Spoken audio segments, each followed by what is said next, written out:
తులసి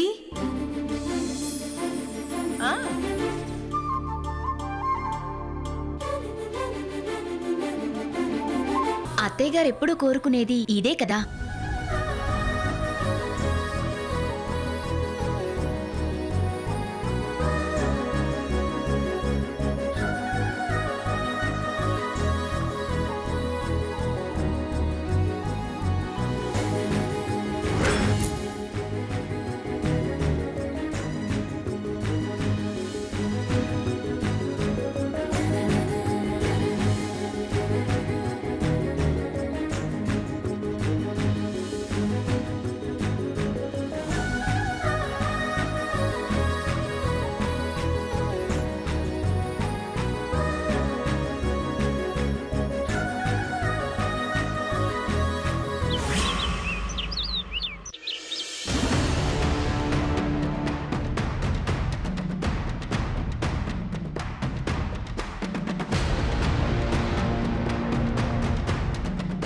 లక్ష్మి,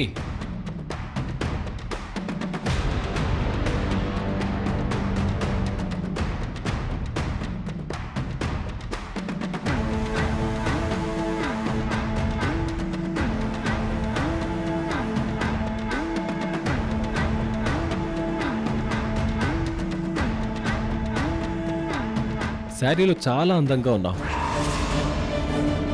కానీ నా ముందు చీర కట్టుకోకుండా నన్ను ఇన్సల్ట్ చేసి నువ్వు అలా లోపలికి వెళ్ళడం అస్సలు డైజెస్ట్ చేసుకోలేకపోతున్నాను. నీ బాయ్ ఫ్రెండ్ని మర్చిపోవడానికి నీకు కావాల్సినంత స్పేస్ ఇచ్చాను, కానీ నువ్వు మర్చిపోవడానికి ఇష్టపడట్లేదు. మరి నీకు అంత కష్టం అనిపిస్తున్నప్పుడు నాతో పెళ్లికల్లా ఒప్పుకున్నావు? ఎలా తాళి కట్టించుకున్నావు? నువ్వు నేను సంతోషంగా ఉండాలని, పాపనో బాబునో కనివ్వాలని అటు మీ అమ్మ నాన్న, ఇటు మా అమ్మ నాన్న, మా అక్క నందిని కూడా కోరుకుంటుంది. ఇంతమంది ఆశలు నీ డెసిషన్ మీదే డిపెండ్ అయ్యి ఉంది. కనీసం ఈ థాట్ నీ మనసులో ఉందా? నా ప్రతి క్వశ్చన్కి నీ సైలెన్స్ నాకు సమాధానం కాదు. కమ్ ఆన్, ఆన్సర్ మీ. మరి నన్నంత ఎదవని చేయకు. సమాధానం చెప్పు.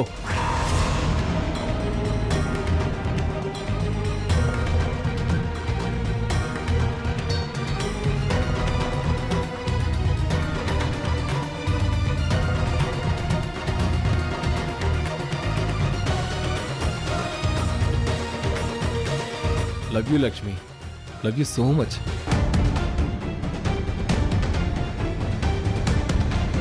నన్ను అర్థం చేసుకున్నా నీ కోసం నేనేం చేయమన్నా చేస్తాను. మన లైఫ్ ఇంత హ్యాపీగా, ఇంత తొందరగా సెట్ అయిపోతుందని అనుకోలేదు. Thank you Lakshmi, thank you so much.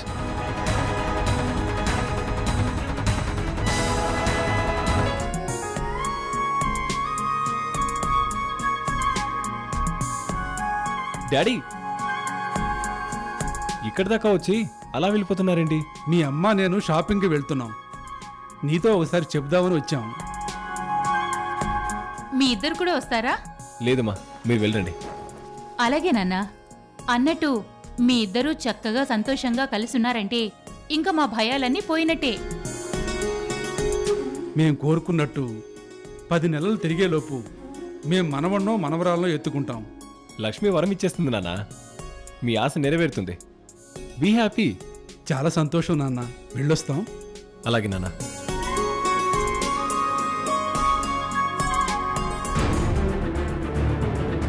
ఉన్నట్టుండి మనం సంతోషంగా ఉన్నట్టు ఎందుకు నటించానో తెలుసా? నువ్వింకా జ్యోతిమూల్లోనే ఉన్నావని మా మమ్మీ డాడీకి తెలిస్తే బాధపడతారు. మనం వీలైతే వాళ్ళని సంతోషపెట్టాలి కానీ బాధ పెట్టకూడదు కదా. నీ మెల్లో తాళి కట్టిన భర్తగా ఒక హక్కుతో నీకోసం వెయిట్ చేస్తుంటే నువ్వు నన్ను ఇలా వెయిట్ చేస్తూ ఉండడం ఇది చాలా దారుణం. తొందరగా నీ మనసు మార్చుకో. అందులో నుంచి జ్యోతి జ్ఞాపకాలు చెరిపేసి కొత్తగా నాతో జీవితం పంచుకో. అర్థమైందా?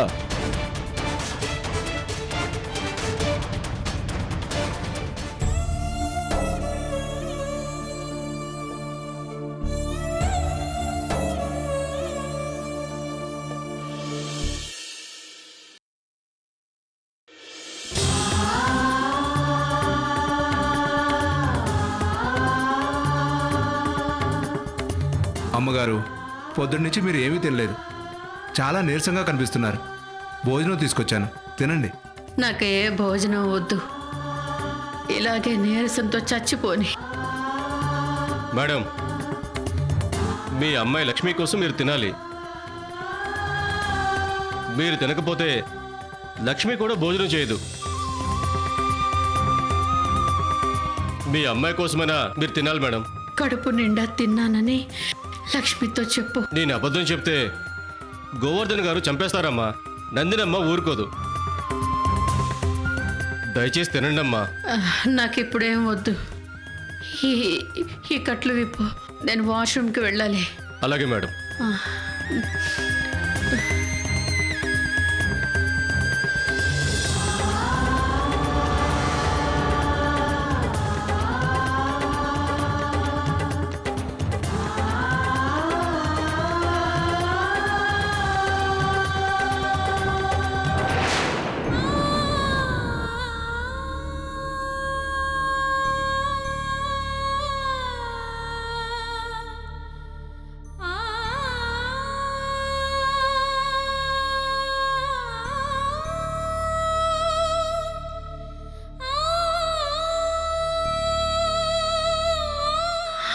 మేడం, జాగ్రత్త అమ్మా, అందుకే తినమని చెప్పాను.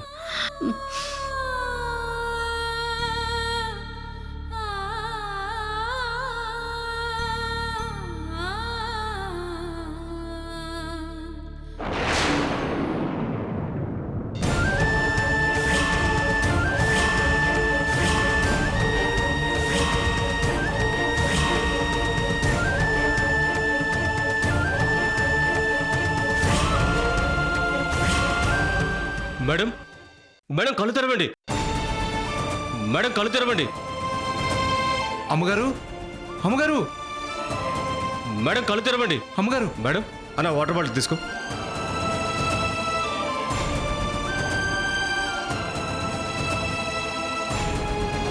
అమ్మగారు, మేడం, అమ్మగారు, మేడం, అమ్మగారు. అర్జెంటుగా గోవర్ధన్ గారికి కాల్ చేసి ఈ విషయం చెప్పాలి.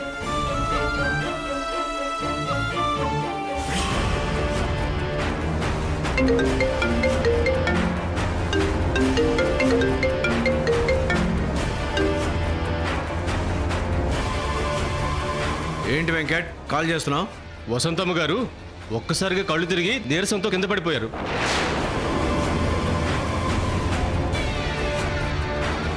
ఏంటి వెంకట్ నువ్వు అనేది?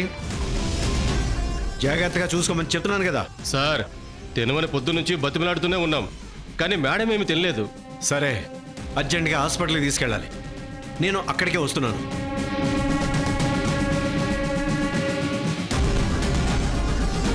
ఎంత చెప్పినా కూడా చెప్తాను. ఏమన్నారు? అన్న వస్తున్నాడంట. అమ్మగారు, మేడం, అమ్మగారు కళ్ళు తెరవండి.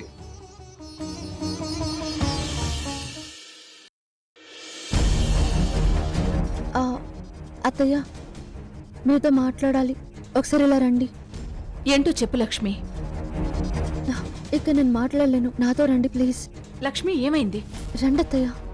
లక్ష్మి రండి.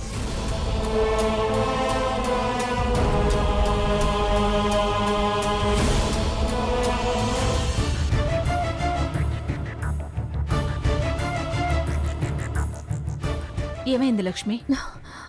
మళ్ళీ ఆ నందిని నిన్నేమైనా టెన్షన్ పెట్టిందా? నందిని కాదత్తయ్య, నాకు జ్యోతి టెన్షనే ఎక్కువైపోయింది. మర్చిపోవలసిన జ్యోతి గురించి నువ్వెందుకు కంగారు పడాలి? వాణ్ణి మర్చిపోవాలని నేను ప్రయత్నిస్తున్న కొద్దీ వాడు నన్ను ఇంకా ఇంకా బాధ పెడుతున్నాడత్తయ్య. రాత్రి ఇంటికి తాగొచ్చాడంట కదా. ఈ విషయం నీకెలా తెలుసు? రాత్రి నాకు కాల్ చేసి మాట్లాడాడత్తయ్య. నా మీద ఇంకా ఇంకా ఆశలు పెట్టుకుంటున్నాడు. వాడు ఆశలు పెట్టుకున్నాడని వాడి కాల్స్ ఆన్సర్ చేసి నువ్వు మాట్లాడుతున్నావా? అది అత్తయ్య, వాడితో మాట్లాడకని నేను నీతో చెప్పాక కూడా ఎందుకు మాట్లాడుతున్నా?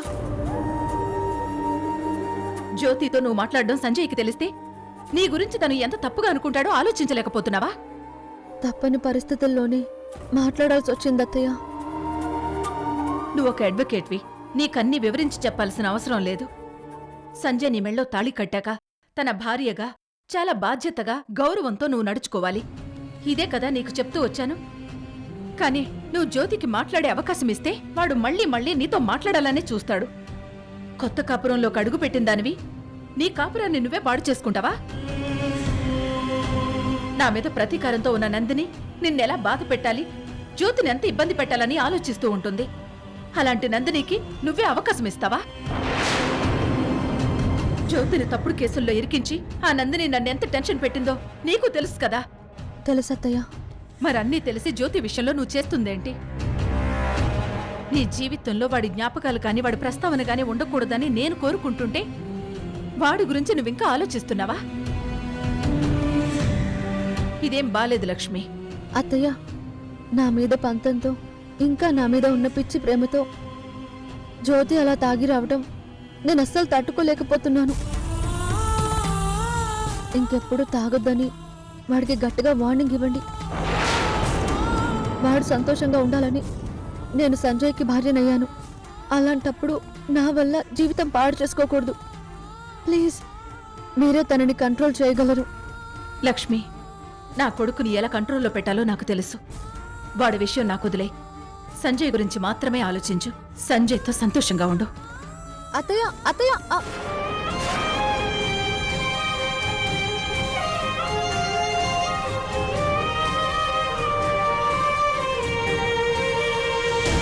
అమ్మగారు, అమ్మగారు, కళ్ళు తెరవండి. మేడం మేడం లేవండి మేడం. అమ్మగారు, మేడం అమ్మగారు, లేవలేదా? లేవలేదన్నా.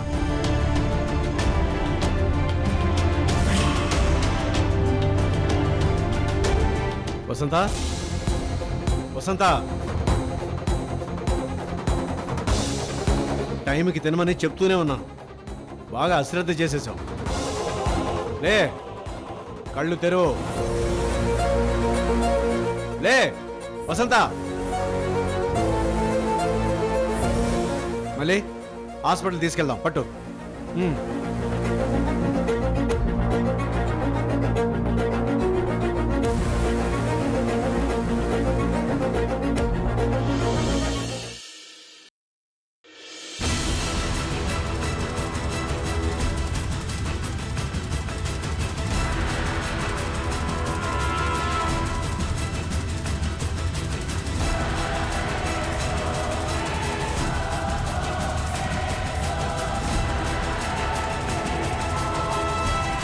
వసంత, వసంత, కళ్ళు తెరు.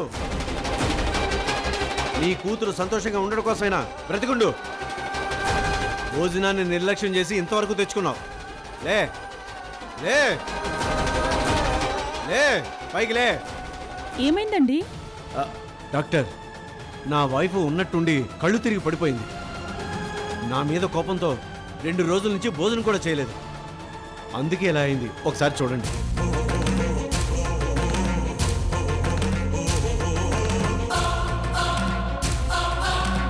చాలా బాగుంది మీ వరుస. భోజనం తినలేదని తను చనిపోయేంత వరకు చూసి అప్పుడు తీసుకురావాల్సింది. బాగా చెప్తున్నారండి. బాయ్స్, లోపలికి తీసుకెళ్ళండి. మీరిక్కడే ఉండండి.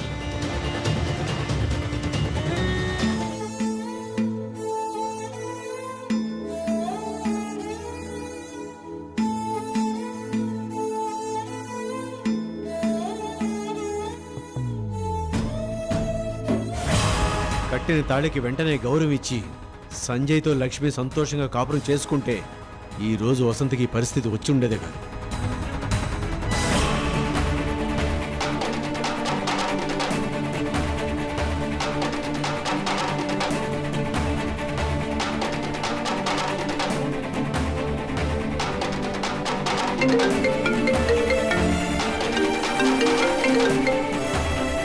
వెంకట్, మేడం నమస్తే. వసంత్ గారి పరిస్థితి సీరియస్గా ఉంది మేడం. ఏ వెంకట్, వసంతకేమైంది? మనం కిడ్నాప్ చేసి ఉంచిన ప్లేస్లో ఆమె ఉన్నటువంటి కళ్ళు తిరిగి పడిపోయారు. వసంతని కిడ్నాప్ చేశారా? వెంటనే గోవర్ధన్ గారికి ఇన్ఫర్మేషన్ ఇచ్చాం. ఇప్పుడు ఆయన నేను హాస్పిటల్ దగ్గరే ఉన్నాం. వసంత్ గారికి లోపల ట్రీట్మెంట్ జరుగుతుంది. అరే, టైంకి ఫుడ్ తేనుంటే ఆమెకి సిచ్యువేషన్ వచ్చేది కాదు కదా. ఇంతకీ ఏ హాస్పిటల్ అడ్మిట్ చేశారు? KL hospital madam. KL hospital. హాస్పిటల్లోనా? గోవర్ధన్ గారిని ఏం టెన్షన్ పడకని చెప్పు. నేను కూడా కాల్ చేసి అంకుతో మాట్లాడతాను. అలాగే మేడం.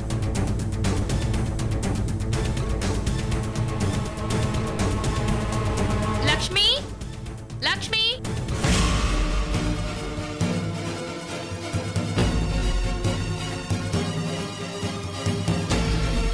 ఇప్పుడే మీ అమ్మ గురించి కాల్ వచ్చింది. పనిలో పని తులసికి కూడా ఈ విషయం చెప్తాను. రిపీట్ అవ్వకుండా ఒకేసారి కమ్యూనికేట్ అవుతుంది. తులసి,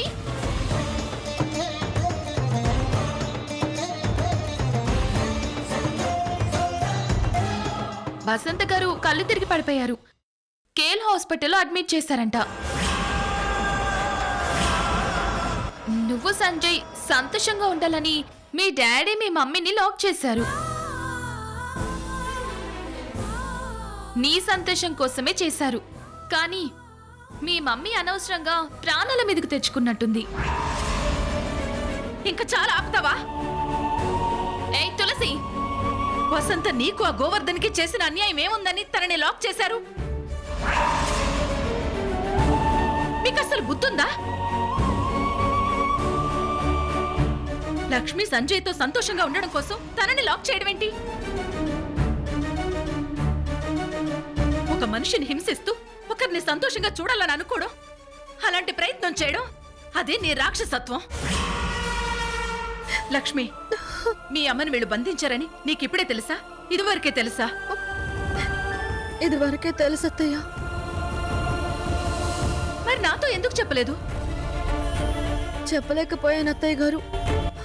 నాతో ఈ విషయం చెప్పొద్దని మీ నాన్న ఈ నందిని నీతో చెప్పుంటారు. అందుకే నువ్వు నోరు విప్పలేదని నాకు అర్థమైంది. ముందు మీ అమ్మని చూసొస్తాను. వీళ్ళ సంగతి తర్వాత చెప్తాను. అత్తయ్య, నేను కూడా వస్తాను. హలో తులసి,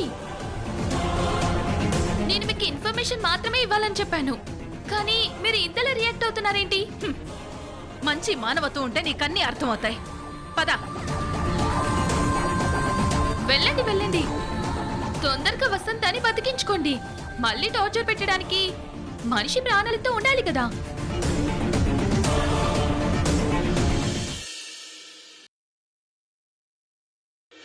పసివాడి రుచి చూస్తుందా బదులే రాని గతం, మగవాడై నింద మోస్తుందా ఎదుటే ఉన్న నిజం, జరిగినదా కలవరం, దొరికినదా ప్రియవరం, కనుతడిగా కరిగినదా ఎదగదిలో సమరం. ఏది మనదనుకుంటా, ఏది కాదనుకుంటా, లేని తలరాతని వెతికే మనసుకు ఏమని చెబుతా. ఎంత కని దిగిపోతా, ఎంత కని దిగులవుతా, రాని మమకారాన్నడిగి ఎంతని పరుగులు పెడతా.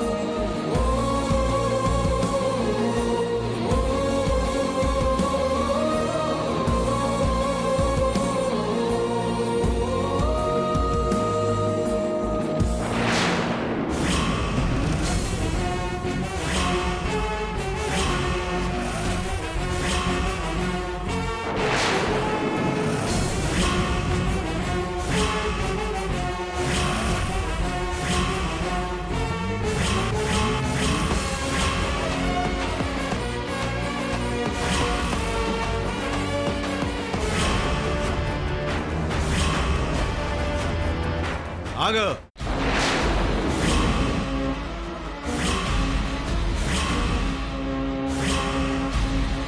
జ్యోతికి బాగా మద్దెకెక్క నందిని గారు వాడిని తీసుకెళ్లి బస్ స్టాప్ లో పడేయమన్నారు. ఇక్కడ కూర్చో, కూర్చో. కాసేపట్లో తులసి మా ఇంటి నుంచి అదే రోడ్డు మీద తన ఇంటికి వెళ్తుంది. ఈ లోపు జ్యోతిని పబ్లిక్ లో కొందరు గుర్తుపట్టి తన పరువు పోతుంది.